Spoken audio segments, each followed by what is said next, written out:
Sa mundo ng social media, normal na kapag may nag-viral na pangalan, may kasunod talagang comparison. Hindi na nagbago iyan. May CTA, may engagement, may diskusyon. Parte talaga iyan ng pagiging digital creator. Katulad lang naman ng mga picture na ginawa na ito na comparison kay Miss Habibi and of course Cindy Cinco. Bago tayo magsimula mga paps, disclaimer lang. Follower ako pareho ni Miss Habibi and Miss Cindy Cinco.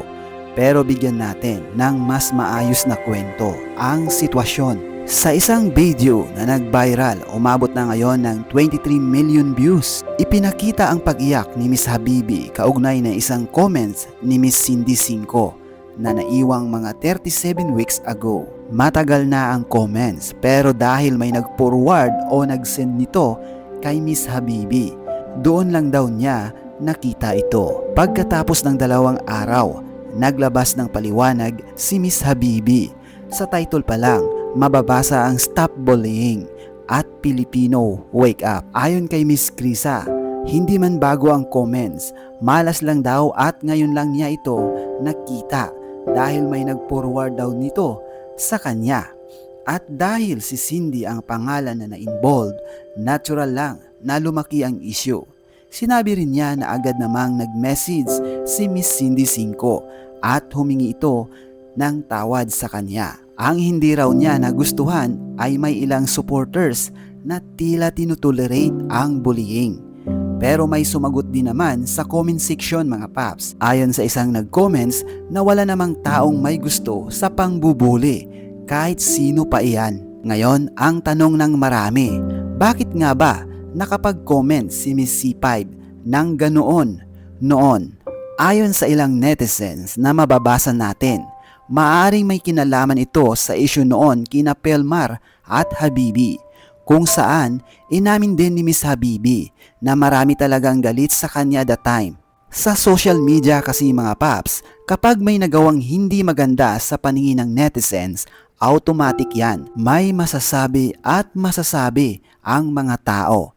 Sikat ka man o hindi, public figure ka man o simpleng netizen, expose ka sa opinyon ng lahat. May nagsasabi rin na baka napilitan lang itapik ulit ni Habibi ang lumang comments dahil sa kasulukuyang issue ni Miss C5 or ni Miss Cindy kay Mother Lou, kung saan marami ang sumimpatya kay Mother Lou dahil sa napakagrabing emosyonal ang pag-iyak nito.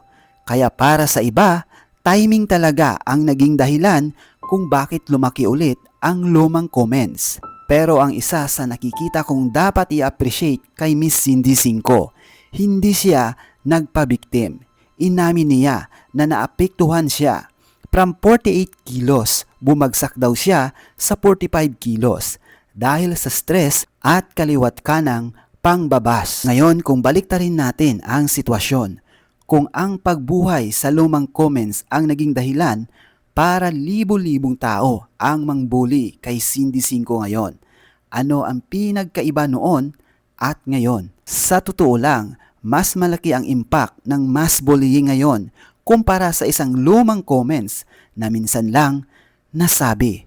Dagdag pa ng netizens, sino ang nag-send ng screenshot kay Miss Habibi? Close ba ito kay Mother Lou? Bakit ngayon lang lumabas ito? Mga tanong na hanggang ngayon ay wala pang malinaw na sagot. Pero bilang opinion ko lang paps, at least ngayon, inamin ni C5 na marami siyang natutunan. Humingi siya ng tawad at sana doon tayo tumingin sa growth. Sa huli, lahat tayo nagkakamali. Ang mahalaga, marunong umamin at matuto. Magpakakatotoo ka. Iyan ang pinakamalakas mong sandata sa social media. Dahil sa mundong puno ng ingay, authenticity pa rin ang panalo. Ikaw mga paps, ano ang masasabi mo sa video ito? Please comment down below, paki-like, share, and comments down below kung ano ang masasabi nyo. Stay safe, stay healthy, and God bless.